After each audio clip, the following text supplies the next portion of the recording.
And this is where, as an organization, we really need to come together and look at, cost benefit. Because if you dig deep, right, between every employee output and every employee time in, time out, overtime, all of these things, right? When you start looking at them, and then you have a tool that tells you, okay, only 45% of my workforce are actually working the required hours, you will now take a step back, because the knee-jerk reaction is, okay, let's approve all the overtime, right? Yeah. The question is that necessary? It's not just from a perspective of cost, but it's also from a perspective of burnout, right?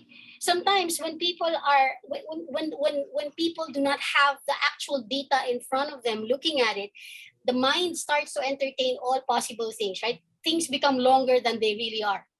It's just like when you're exercising, you think you've been exercising for an hour when, like, technically you've only been on the treadmill for 3 minutes. It's the same. Absolutely.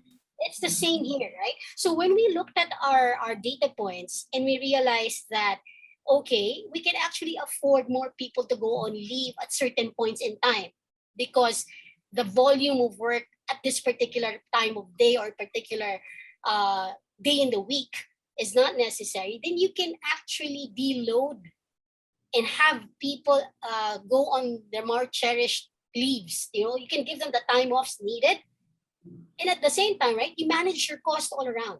So I think if you look at the investment, right, because that's what most people say, think about, that will cost me this, that will cost me that. But if you look at your data, and that's why you need a tool, right?